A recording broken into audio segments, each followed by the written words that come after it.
I'm Michael Peters, sports editor of the Tulsa World, sitting alongside John Klein, our senior sports columnist, and we're going to talk a little Tulsa football.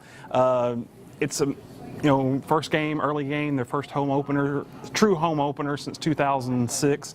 And to me, I think it's a really, kind of a pivotal game. I guess the first step is, how do you get away from 3-9? What do you do to take that step forward this year, do you think?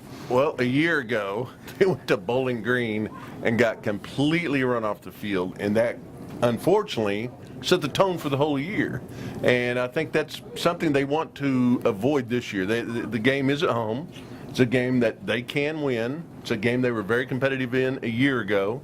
I think winning this game is pretty pivotal when you look down the road at what they've got left in just the first month. I mean, Oklahoma's still going to come. You got to go to Colorado State.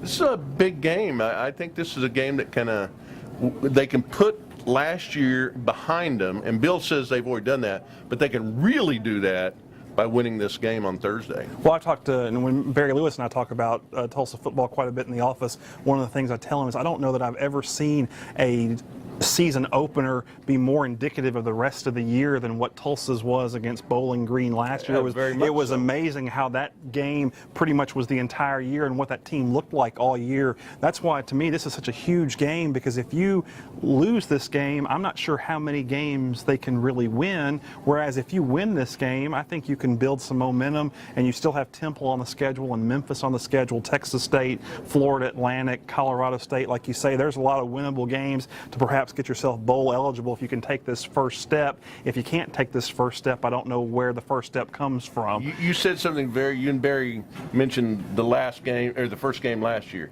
In the first game last year, they could not complete a screen pass. Guess what? They couldn't complete a screen pass all year. That game did kind of set the tone and kind of showed you what was laying ahead.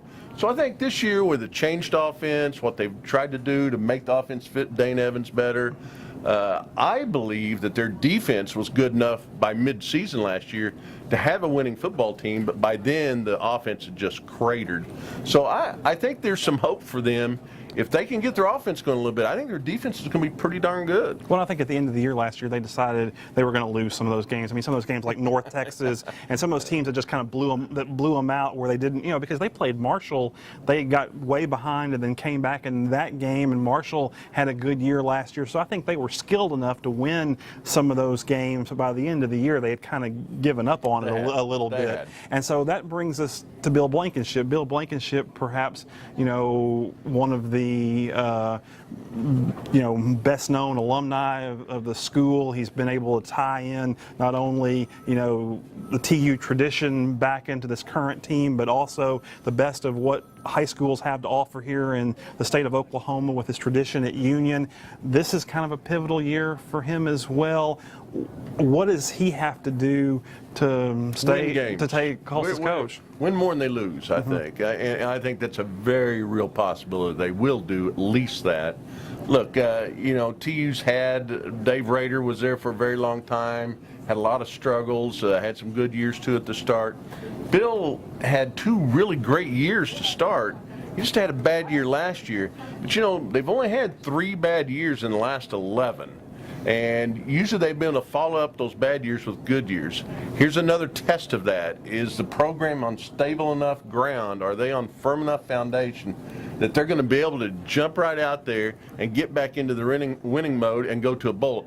I don't think that league is any harder than the old league, and they just won that league 2 years ago. So I think they're in good shape defensively and in every way, but they're going to have to complete some passes this year. You can't complete 46% of your passes and win major college football games. Well, Tulsa gets it all kicked off at Chapman Stadium on Thursday night against Tulane. That's all we have time for this week. Please join us again next week and every week for more Tulsa football.